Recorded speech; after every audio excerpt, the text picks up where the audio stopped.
I'm not gonna lie to you, I have a very satisfying update to make. Hello, I am extremely sleep deprived, but what better time to ramble on about HRCYED, quite frankly. So let's go. So what I'm going to do is put the thing there, because honestly my whole approach to these updates has been scattered, as is my right as a person with ADHD.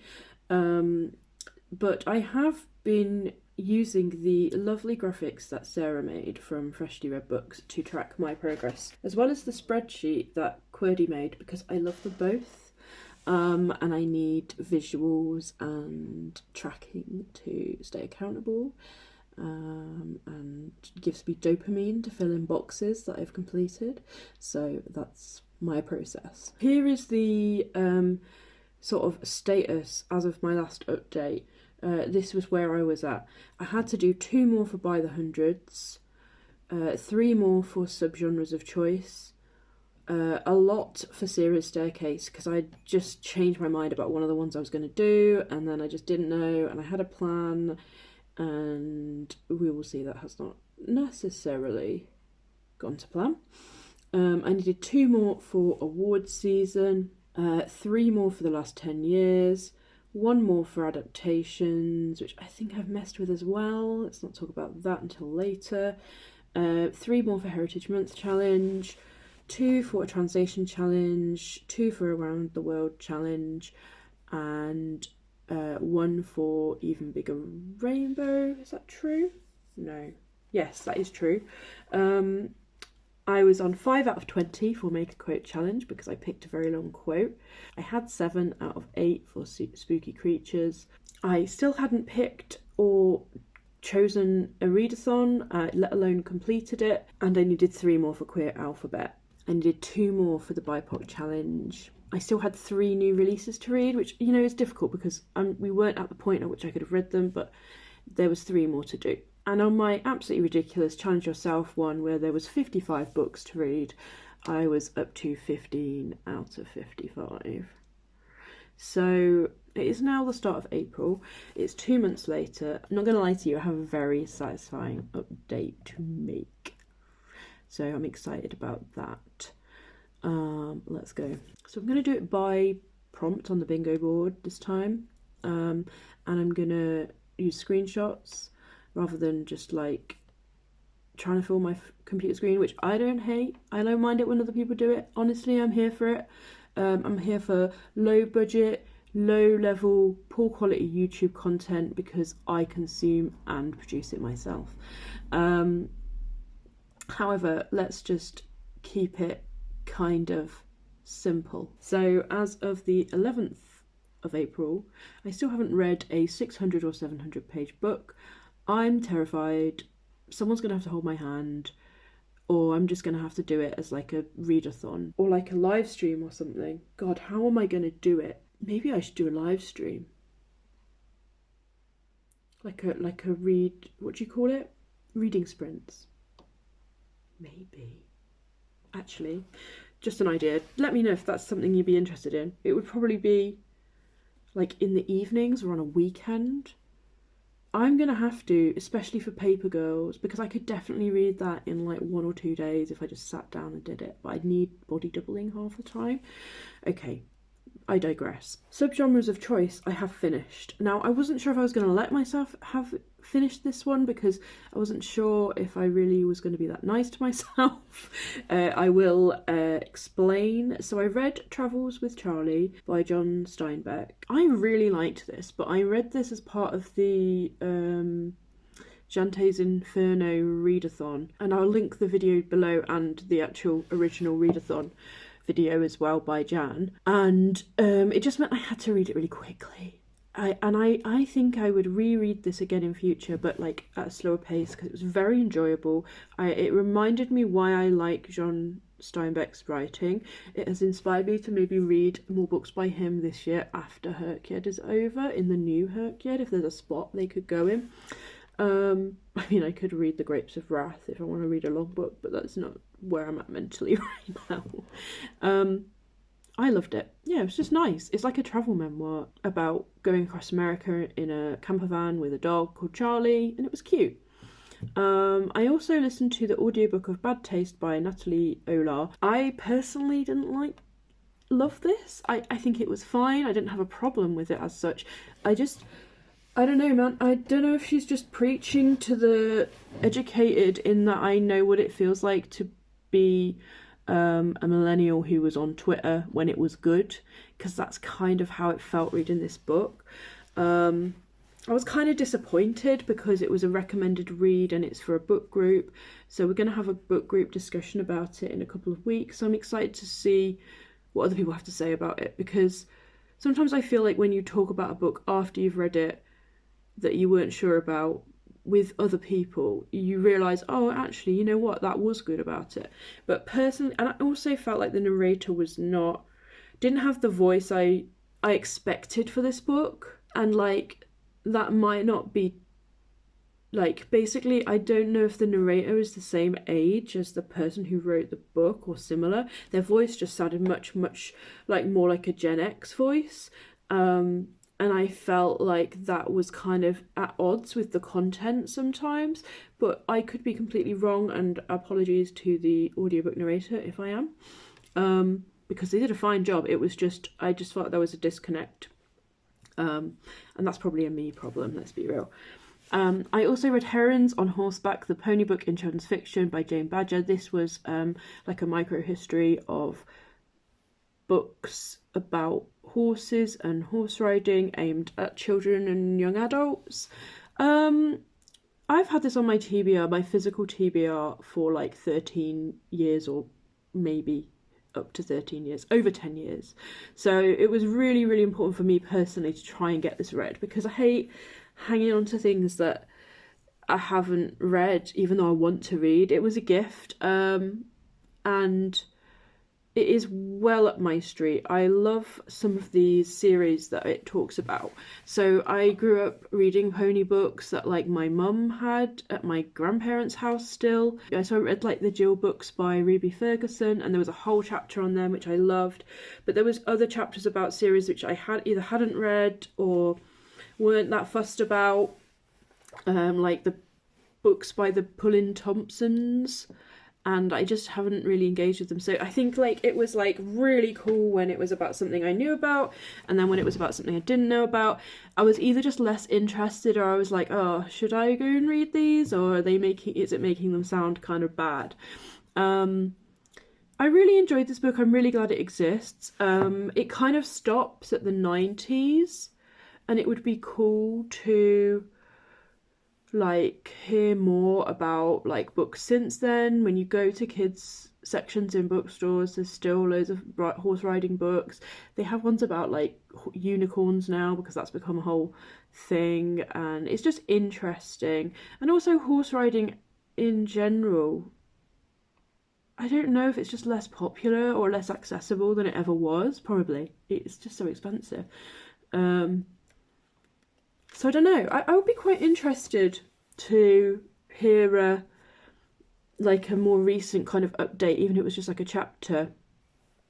She ends at the Saddle Club, but she doesn't really talk about the Saddle Club too much, even though I think there's a lot to discuss in the Saddle Club. So I was kind of disappointed about that. She does mention it and talk about it briefly, but not about like the individual characters and subplots. And I do think that the Saddle Club, yeah, like I said, I used to, it was more my generation. Like they were coming out when I was a kid as well. So yeah, I'm really glad I read this. It's made me want to go back and read some other series that I never really read that much, like I think it's like the Heartland series, and I remember the Ginny series now because I read about it and I was like, oh my god, yeah, I did like those. I think I read a few of them, but I didn't like religiously read them all like a lot of the other ones. Like the Jill books and the Saddle Club ones are definitely my favourite. So yeah, like I was kind of into it. And like at one point I was thinking about doing a blog about the Saddle Club books, because I've got like loads of them and I was going to like reread them. Maybe I should do that as a video instead though. That would be quite cool. That would be a fun idea. I'm just chatting to myself now. Anyway, I finished this, and I wasn't gonna let myself include heroines on horseback because I feel like there was chapters where I was kind of more skimming than reading, but I do feel like I have read it now, and I did enjoy it. And because it's been on my TBR for so long, I just really think that that in itself is an achievement to have actually read it, so I am gonna include it. But yeah, I guess with any kind of microhistory, you know, the more time that passes after it's published, the less current it feels. But yeah, a nice time. Okay, this is exciting. Series Staircase. I listened to the audiobooks of the duology by Becky Chambers, A Psalm for the Wild Bill and A Prayer for the Crown Shy. I enjoyed them. They were both like 4 hours long, which probably influenced me. And they were on an app that I have unlimited access to audiobooks on. It's called Listening Books, and if you have a disability which includes mental health and neurodiversity in the UK, you can pay, I think it's about £30 for a year, and it's just like having an additional library app with the same access as you have like with like BorrowBox if you have that through your local library. The selection of books is pretty decent. It is pretty generic, but like sometimes you've just got way more chance of a book being available if you want to read it. So it's worth having a look at. I wouldn't say that the diversity of the books is like incredible, but these were on there and I really enjoyed them. I really enjoyed the themes. I'm not really like a sci-fi, is it sci-fi? I guess so, kind of person. So obviously it was cool to read something that felt like it was sci-fi, but it felt accessible and relatable, and I didn't feel like I didn't understand what was going on. Because that's sometimes what I struggle with sci-fi. It's just I can't visualize or imagine what we're even doing, or you know, I just can't. Yeah, and it was queer, which is cool. Definitely have heard people online talk about how these two books could have just been one book. I totally agree. I feel like the first book really set the scene, and then kind of only at the end did it start getting really meaty, and then the second book was kind of like, you know, even though it's a duology, I think it's just, if you made the book like, if you made it one book, it would not even be that big a book. It would be like an 8-hour audiobook, and it would have just flowed perfectly. I'm terrible at series, have you noticed? I have read Grievers by Adrienne Marie Brown. I read that another one as part of the Jante's Inferno Readathon. I'm allowing myself to double up on that and the Readathon prompt because, yeah, I was feeling intimidated by starting a series. So I haven't done many double ups, but I think it was probably necessary for me in this case. I'm just so intimidated by series and long books that I just avoid them because I'm scared. And that is so silly, but it's just something I've realised having done this challenge. So I will try and address that and reflect on that more in the future. So I still need to read the next 2 books, and I have got one I ordered secondhand already, and one is on the way. So, and I really liked Grievers. I think I gave it like 4.5 or 5 stars. Again, it was really short. It was like maybe 200 pages. So maybe I can do a series if they're all really, really short. Yeah. And then for 4 or more, I was going to do the Tales of the City books, which I haven't read, of which there are quite a few because I've only read the first 2. But then I got sucked into all the audiobooks of the Game Changers series by Rachel Reed because, you know, heated rivalry. And I listened to all of them. So I'm counting the last 4 on the 4 or more, and I've used some of the others for different prompts because I read them, I had a good time, no regrets. They weren't like, you know, Pulitzer Prize winning, but I was entertained, and they were the perfect accompaniment for doing puzzles. Wood season. So I have read a semi-finalist. I ended up reading I Shall Never Fall in Love by Harry Connor, which was a lovely Regency romance graphic novel giving like Pride and Prejudice vibes but gender non-conforming / masculine lesbian energy. Loved it. It was so nice, and there was so much like history in there and detail and like references to like real historical events and people, so it was very well researched even though it was a fictional kind of retelling of that time. It was a semi-finalist in the Diverse Book Awards, so that's brilliant. I only now have one to read, and I'm currently reading it. It's One Day Everyone Will Have Always Been Against This, and that was a semi-finalist in the Goodreads Choice Non-Fiction. I was going to say, maybe like about 25% through it. It's definitely a book which I find to be incredibly well written, and I'm enjoying reading it, even though it's like horrible to read because it's about like Palestine and Gaza, and just in general the way the world is operating at the moment, or in general how it has done over the past 50 years.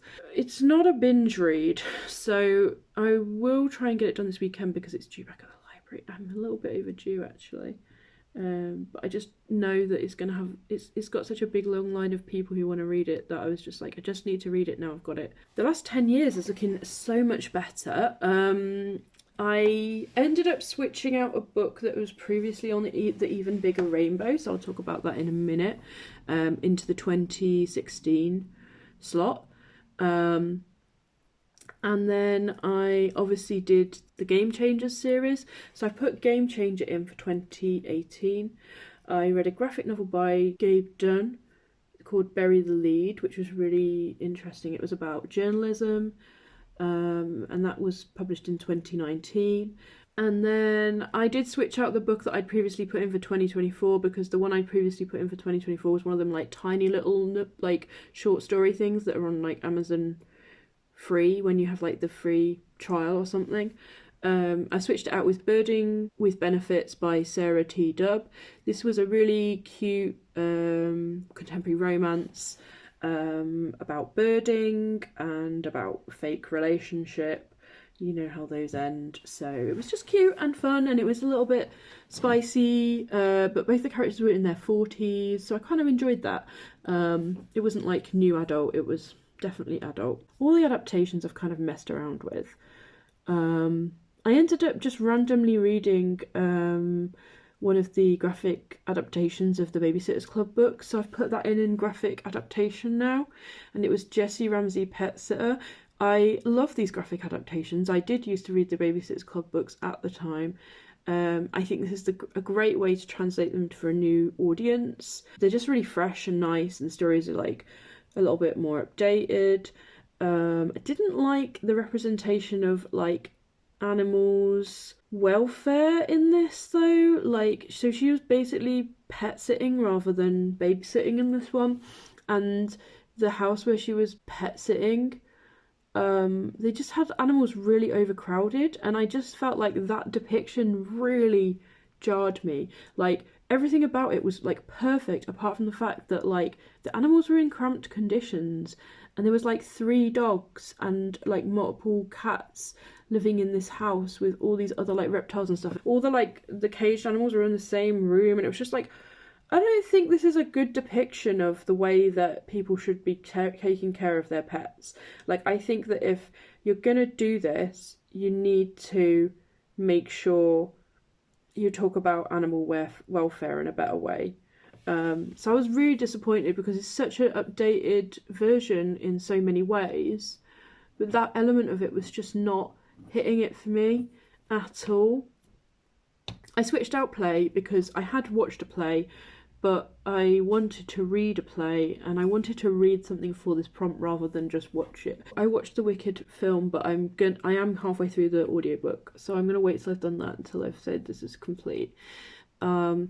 I also, so I read Angels in America, which was a play. It was brilliant. I read it pretty much immersively with the audiobook, which was brilliant.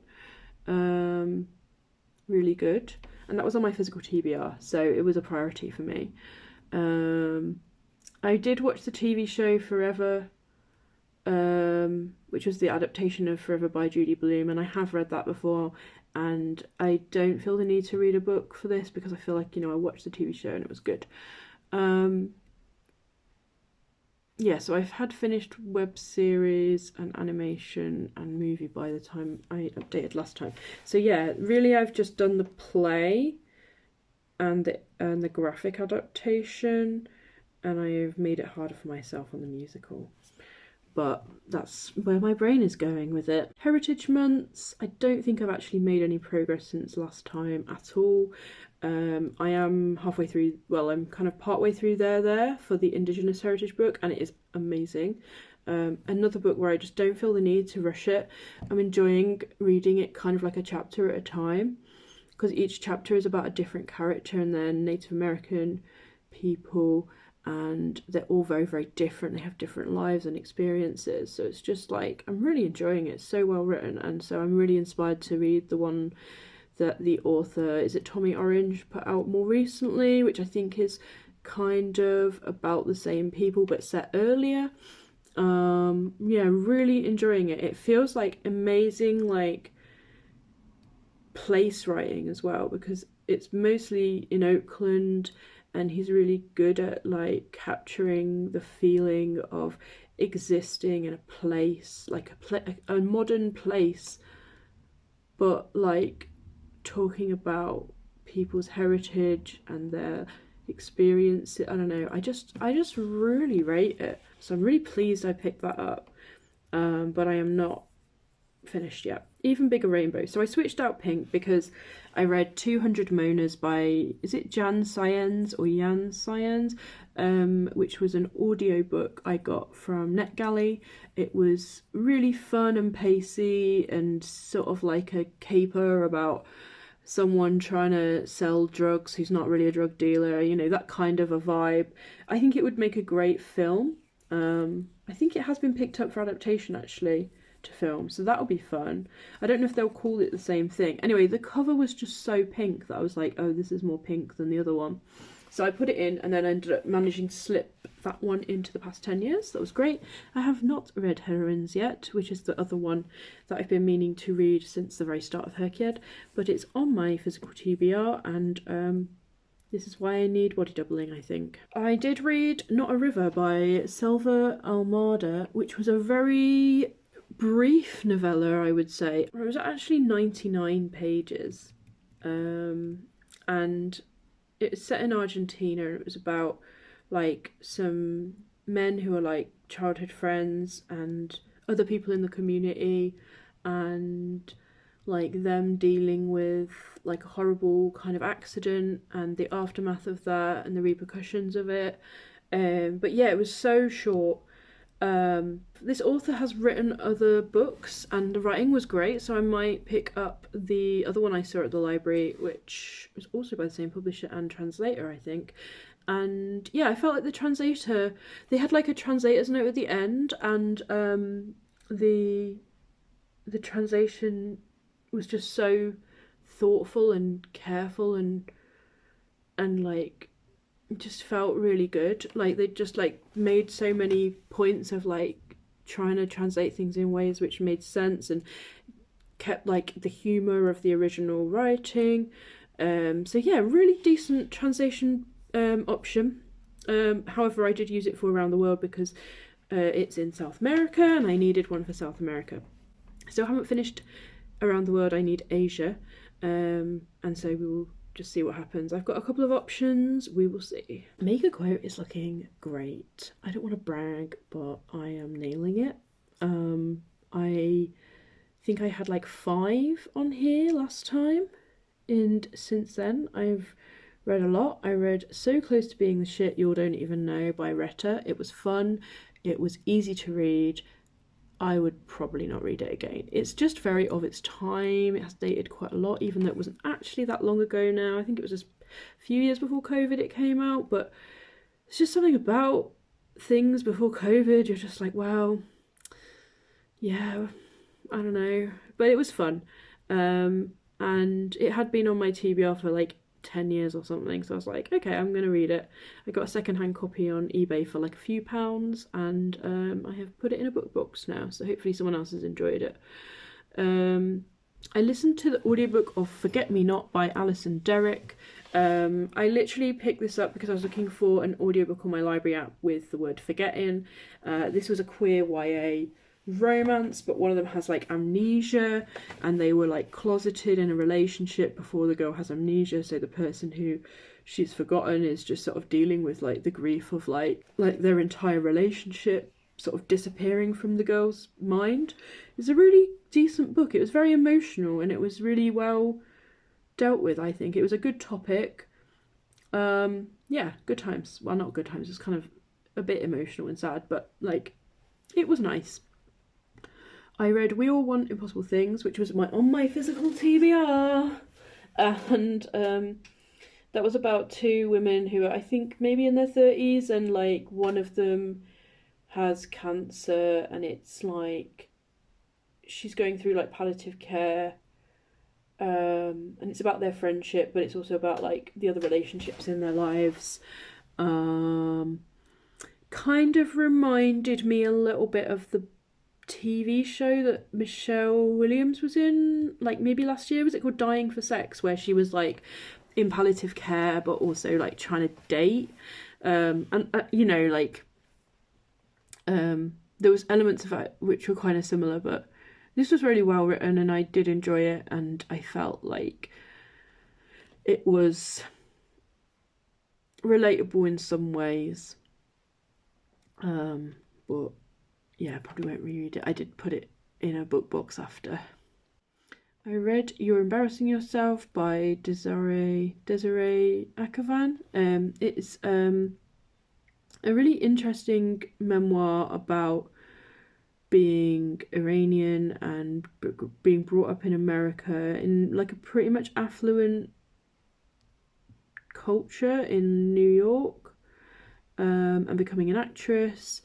I felt like it was quite short, and I felt like a lot of people who are, you know, on TV or in films, or like, you know, in their late 20s or early 30s write memoirs, and I'm like, it feels like half the story because literally you're still really young.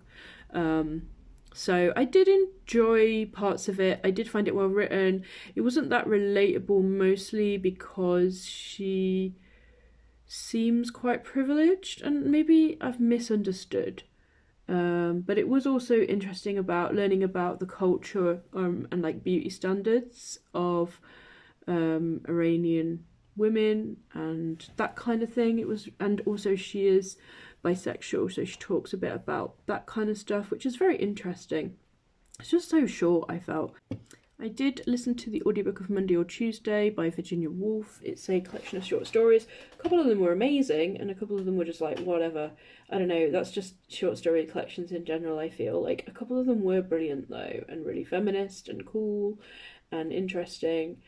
So that was good. I read The Turn of the Screw by Henry James. It was the audiobook. I think I read like some of this at school. I wouldn't count it as a reread because I didn't remember anything about it. I definitely think we watched like a film adaptation of it and then we read like some chapters of it. So I don't think we read the whole book at school. Yeah, I mean, you can see how it's directly influenced the film The Others, which is basically based on it, and it was kind of a creepy story, but I didn't think it was like super gripping or that interesting. But yeah, managed it. For them, I listened to The Let Them Theory by Mel Robbins. I can't even remember, like, I don't really remember anything. No, that's not true. I do remember bits about this. Some bits about this were okay. I think this would be great for like my mum, who is like a boomer. And it's good, like kind of self-help, mental health, positive vibes book for that generation. But it's not nuanced in any way, and the woman doesn't really acknowledge her privilege in any way. So it's kind of like, okay, so if we just get rich, and just do what we want, then we'll be okay. Okay, cool. Yeah, so I read that. You know, I had been intrigued by it. It was fine. I don't really recommend it to anyone unless their parents don't believe in mental health, because this could be an entryway to people acknowledging that mental health is real. Yeah. For that, I have listened to Not That Bad, edited by Roxane Gay, which was a compilation of stories about rape culture, surviving rape, In the audiobook, all of the stories were read by the actual author, which was really cool because it was cool to hear different voices.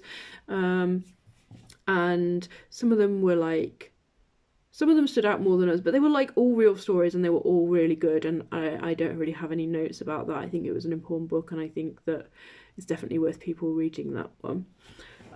Show Don't Tell by Curtis Sittenfeld was in Last 10 Years, but I've moved it into this because I realised that I cannot find a book with Tell in it that I really want to read. And then I realised I'd read this, and then when I went back to Last 10 Years, I realised I could put Mother Lover in there for the 2025 book, which was the lesbian late in life graphic novel that I read, which I'd originally put in for lesbian, but then I'd moved over the book which I was going to put in duology into lesbian on the queer alphabet. So now Pages for You by Sylvia Brownrigg is in lesbian on the even bigger queer alphabet. So it all worked out perfectly. Everyone's just sort of moved around a little bit and it's been fine. So for queer alphabet, I ended up listening to the audiobook of Inverse Cowgirl by Alicia Roth Weigel, which I did enjoy. It's a memoir and the audiobook was very engaging, so I recommend checking that out if you're not sure what to do for that prompt. And I read Polysecure by Jessica Fern for the polyamory prompt, which was on my physical TBR, but I ended up listening to the audiobook a bit more. It was interesting, and I'm glad I've read it, but I've passed it on to someone else now. Yeah, it was a lot about boundaries and attachment, and I feel a bit like I don't need to refer back to it. I feel like, I don't want to say I know it all, but I didn't need to keep it. New releases, I did put Emotional Support Animals by Nicole J. Georges in for April 2026. Really enjoyed it. Highly recommend it. I think it's out now. It's like a cute book of illustrations of animals who are giving you good advice, and then some workbooks and mental health like worksheet things at the back. Really recommend it. I think it's quite reasonable as well. I was gonna buy it. I haven't got around to doing that yet, but I think it was like about £14 for a graphic novel. Because it's not a graphic novel. It's more like graphic self-help, but it's so cute. So in terms of challenge yourself, I have read 4 books that were on my physical TBR, and that was, I read The Ballad of the Sad Cafe by Carson McCullers. Didn't fit into any other prompts, but I did read it and I'm pleased I read it. It was good, but it wasn't amazing. I haven't read anything else by Carson McCullers, so if you have a recommendation of a particular book that you think is a good one, let me know. This was a book of short stories actually. So maybe, yeah, one of the longer novels would be more my kind of vibe. And then, yeah, I read We All Want Impossible Things, Heroines on Horseback, and Angels in America, which are all ones I've slotted into other categories. But that is progress on this prompt. I started reading a few books which I decided not to finish. I decided to DNF A Tree Grows in Brooklyn by Betty Smith, which I was reading in December. Yeah, I just lost steam with it. I decided to DNF Against Everything by Mark Grief, and I decided to DNF Pre-Study by Patricia Lockwood. It just wasn't grabbing me. That is progress. So now here is the updated bingo board. Okay, I'm going to put it over here now. Yes, we're still at 5 out of 7 from by the hundreds, so it needs to be a big push on big books soon. I'm on 8 out of 10 for Serious Staircase, which is great. I would like to thank Heated Rivalry for that, and that has helped. Award season, I've just got 1 more to do. I've got 1 more to do for The Last 10 Years. I've got 1 more to do for all the adaptations. I've got 3 more to do for Heritage Month Challenge. I've got 1 more to do for Around the World Challenge. 1 more to do for Even Bigger Rainbow. 6 more to do for Make a Quote Challenge, which feels totally manageable. 1 more to do for Queer Alphabet Round 2. Like, all these ones with 1 more to do. Come on, Ingrid. And I've got 2 more to do for Extended New Release Challenge. I think we're kind of at the point where I can start reading the 1 for June now, as well as the one for May. Yeah, so there's nothing stopping me. I've got 2 arcs from NetGalley. I just need to read them. And then Challenge Yourself, I'm on 26 out of 55, which is fine. That one was always kind of like a bonus.